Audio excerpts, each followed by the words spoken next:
नमस्कार दोस्तों, Abhishek Kumar Gupta ji YouTube channel पे आपका स्वागत है। बिहार बोर्ड मैट्रिक परीक्षा 2021 के बहुत ही महत्वपूर्ण प्रश्न इतिहास का जो कि एग्जाम में पूछे जाने वाले हैं। तो चलिए प्रश्न की ओर। इटली तथा जर्मनी वर्तमान में किस महादेश के अंतर्गत आते हैं? इटली तथा जर्मनी वर्तमान में किस महादेश के अंतर्गत आते हैं? तो इसका आंसर हो जाएगा ऑप्शन नंबर 3, यूरोप। यूरोप इसका आंसर हो जाएगा ऑप्शन नंबर 3, यूरोप। अगले प्रश्न की ओर। तो चलिए अगले प्रश्न की ओर। फ्रांस में किस शासन वंश की पुनर्स्थापना वियना कांग्रेस द्वारा की गई थी? तो इसका आंसर हो जाएगा ऑप्शन नंबर 3, बुर्बो वंश। अगले प्रश्न की ओर। मेजनी का संबंध किस संगठन से था? मेजनी का संबंध किस संगठन से था? तो इसका आंसर हो जाएगा ऑप्शन नंबर 2, कार्बोनरी। अगले प्रश्न की ओर। इटली एवं जर्मनी के एकीकरण के विरुद्ध निम्न में कौन था? इटली एवं जर्मनी के एकीकरण के विरुद्ध निम्न में कौन था? तो इसका आंसर हो जाएगा ऑप्शन नंबर 3, ऑस्ट्रिया। अगले प्रश्न की ओर। काउंट काबूर को विक्टर इमैनुएल ने किस पद पर नियुक्त किया? काउंट काबूर को विक्टर इमैनुएल ने किस पद पर नियुक्त किया? तो इसका आंसर हो जाएगा ऑप्शन नंबर 3, प्रधानमंत्री। अगले प्रश्न की ओर। गैरीबाल्डी पेशे से क्या था? गैरीबाल्डी पेशे से क्या था? तो इसका आंसर आ जाएगा ऑप्शन नंबर 4, नाविक। अगले प्रश्न की ओर। जर्मन राइन राज्य का निर्माण किसने किया था? जर्मन राइन राज्य का निर्माण किसने किया था? तो इसका आंसर आ जाएगा option number B, Napoleon Bonaparte. Napoleon Bonaparte. अगले प्रश्न की ओर। जालवेरिन जालवेरिन एक संस्था थी, तो इसका आंसर आ जाएगा ऑप्शन नंबर बी, व्यापारियों की। अगले प्रश्न की ओर। रक्त एवं लौ की नीति का अवलंबन किसने किया? रक्त एवं लौ की नीति का अवलंबन किसने किया? तो इसका आंसर आ जाएगा ऑप्शन नंबर 3, बिस्मार्क। अगले प्रश्न की ओर। फ्रैंकफर्ट की संधि कब हुई? फ्रैंकफर्ट की संधि कब हुई? तो इसका आंसर आ जाएगा ऑप्शन नंबर 4, 1871 ईस्वी में। अगले प्रश्न की ओर। यूरोप वासियों के लिए किस देश का साहित्य एवं विज्ञान प्रेरणा स्रोत रहा? तो इसका आंसर हो जाएगा ऑप्शन नंबर बी, यूनान। अगले प्रश्न की ओर। 1829 ईस्वी में एड्रियानोपुल की संधि किस देश के साथ हुई?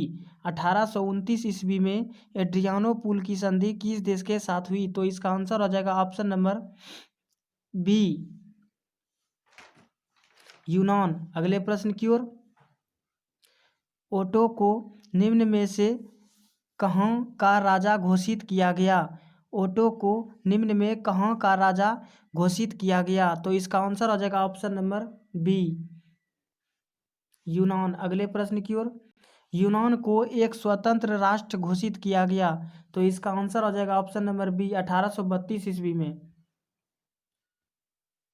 निम्न में किस वर्ष अलेक्जेंडर चिपसिलान्टी के नेतृत्व में यूनान में विद्रोह शुरू हो गया?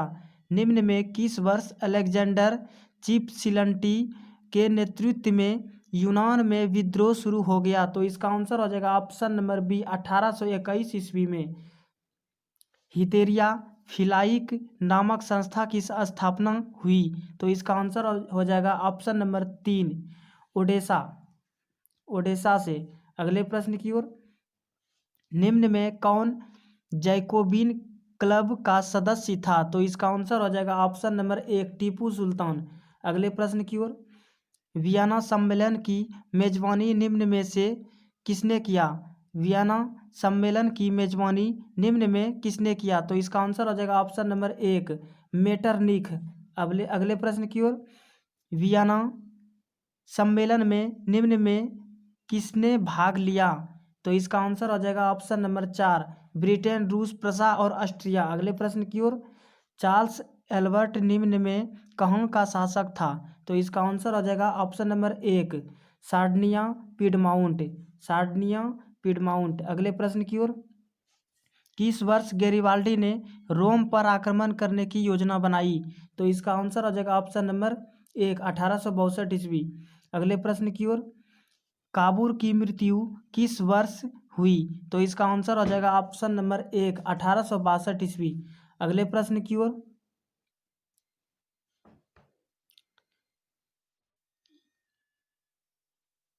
सेडान के युद्ध में ही एक महाशक्ति के पतन पर दूसरी यूरोपीय महाशक्ति जर्मनी का जन्म हुआ।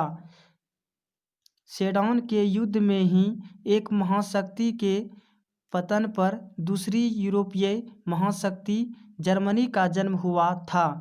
दूसरा प्रश्न, सेडोवा का युद्ध फ्रांस और प्रशा के बीच हुआ था। सेडोवा का युद्ध फ्रांस और प्रशा के बीच हुआ था। तीसरा प्रश्न, 1848 ईस्वी की फ्रांसीसी 1848 ईस्वी की फ्रांसीसी क्रांति ने पुरातन युग का भी अंत कर दिया। 1848 ईस्वी की फ्रांसीसी क्रांति ने पुरातन युग का भी अंत कर दिया। चौथा प्रश्न, वेटिकन सिटी के राजमहल जहां वेटिकन सिटी के राजमहल जहां पोप रहते थे, जो इटली के प्रभाव से बचा रहा। वेटिकन सिटी के राजमहल जहां पोप रहते थे, जो इटली के प्रभाव से बचा रहा। पांचवां प्रश्न, यूनान को एक स्वतंत्र राष्ट्र घोषित करने के बाद बवेरिया के शासक ओटो को वहां का राजा घोषित किया गया। यूनान को एक स्वतंत्र राष्ट्र घोषित करने के बाद बवेरिया के शासक ओटो को वहां का राजा घोषित किया गया। छठा प्रश्न, हंगरी की राजधानी बुडापेस्ट है। हंगरी की राजधानी बुडापेस्ट है। ये क्वेश्चन दोस्तों इम्पोर्टेंट है। छठा नंबर, रूस में कृषक दास प्रथा का अंत कब हुआ? रूस में कृषक दास प्रथा का अंत कब हुआ? तो इसका आंसर हो जाएगा ऑप्शन नंबर 1, 1861 ईस्वी में। अगले प्रश्न की ओर। रूस में जार का अर्थ क्या होता है? रूस में जार का अर्थ क्या होता है? तो इसका आंसर हो जाएगा ऑप्शन नंबर 4, रूस का सम्राट। अगले प्रश्न की ओर। कार्ल मार्क्स का जन्म कहाँ हुआ? कार्ल मार्क्स का जन्म कहाँ हुआ? तो इसका आंसर हो जाएगा ऑप्शन नंबर बी, जर्मनी में। अगले प्रश्न की ओर। साम्यवादी शासन का पहला प्रयोग कहाँ हुआ था?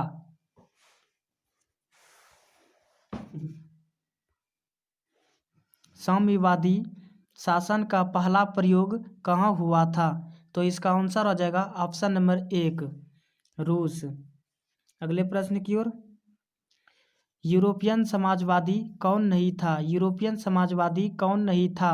तो इसका आंसर हो जाएगा ऑप्शन नंबर 3, कार्ल मार्क्स। अगले प्रश्न की ओर। वार एंड पीस किसकी रचना है? वार एंड पीस किसकी रचना है? तो इसका आंसर हो जाएगा ऑप्शन नंबर बी, टॉलस्टॉय। अगले प्रश्न की ओर। बोल्शेविक क्रांति कब हुई? बोल्शेविक क्रांति कब हुई? तो इसका आंसर हो जाएगा ऑप्शन नंबर बी, नवंबर 1917 ईस्वी। नवंबर 1917 ईस्वी। अगले प्रश्न की ओर। लाल सेना का गठन किसने किया था? तो इसका आंसर हो जाएगा ऑप्शन नंबर 3, ट्राटस्की। ट्राटस्की। अगले प्रश्न की ओर। लेनिन की मृत्यु कब हुई? लेनिन की मृत्यु कब हुई? तो इसका आंसर हो जाएगा ऑप्शन नंबर 4, 1924 ईस्वी में। अगले प्रश्न की ओर। ब्रेस्ट लिटोवस्क की संधि किन देशों के बीच हुई थी? ब्रेस्ट लिटोवस्क की संधि किस देशों के बीच हुई थी? तो इसका आंसर हो जाएगा ऑप्शन नंबर 4, रूस और जर्मनी। अगले प्रश्न की ओर। समाजवादी भावना का उदय मूलतः किस शताब्दी में हुआ? तो इसका आंसर हो जाएगा ऑप्शन नंबर 3, 18वीं। अगले प्रश्न की ओर। समाजवादी चिंतक सेंट साइमन कहाँ का निवासी था? समाजवादी चिंतक सेंट साइमन कहाँ का निवासी था? तो इसका आंसर हो जाएगा ऑप्शन नंबर 3, फ्रांस। अगले प्रश्न की ओर। कार्ल मार्क्स का जन्म निम्न में कहाँ हुआ था? तो इसका आंसर हो जाएगा ऑप्शन नंबर 1, ट्रियर नगर। ट्रियर नगर। अगले प्रश्न की ओर। कार्ल मार्क्स ने किस वर्ष दास कैपिटल की रचना की? तो इसका आंसर हो जाएगा ऑप्शन नंबर 3, 1867 ईस्वी, 1867 ईस्वी। तो अगले प्रश्न की ओर। निम्न में किसे समाजवादियों की बाइबिल कहा जाता है? निम्न में किसे समाजवादियों की बाइबिल कहा जाता है? तो इसका आंसर हो जाएगा ऑप्शन नंबर 3, दास कैपिटल। अगले प्रश्न की ओर।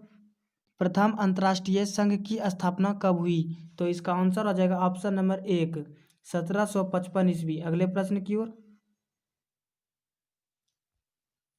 द्वितीय अंतर्राष्ट्रीय संघ का सम्मेलन निम्न में कहाँ हुआ? द्वितीय अंतर्राष्ट्रीय संघ का सम्मेलन निम्न में कहाँ हुआ? तो इसका आंसर आ जाएगा ऑप्शन नंबर 1, पेरिस। अगले प्रश्न की ओर। मजदूर दिवस कब मनाया जाता है? मजदूर दिवस कब मनाया जाता है? तो इसका आंसर आ जाएगा ऑप्शन नंबर 1, 1 मई को। अगले प्रश्न की ओर। निम्न में किस वर्ष जार अलेक्जेंडर द्वितीय ने कृषि दासता समाप्त की?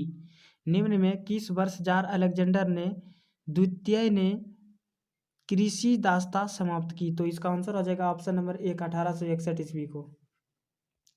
पोलो ने निम्न में किस वर्ष विद्रोह किया? पोलो ने निम्न में किस वर्ष विद्रोह किया? तो इसका आंसर आ जाएगा ऑप्शन नंबर 1, 1863 ईस्वी को। रिक्त स्थानों की पूर्ति करें। पहला नंबर, रूसी क्रांति के समय शासक जार निकोलस था। रूसी क्रांति के समय शासक जार निकोलस था। तो दूसरा नंबर प्रश्न, बोल्शेविक क्रांति का नेतृत्व लेनिन ने किया था। बोल्शेविक क्रांति का नेतृत्व लेनिन ने किया था। तीसरा नंबर प्रश्न, नई आर्थिक नीति 1921 ईस्वी में लागू हुआ था। तो चौथा नंबर प्रश्न, रॉबर्ट ओवन ब्रिटेन का निवासी था।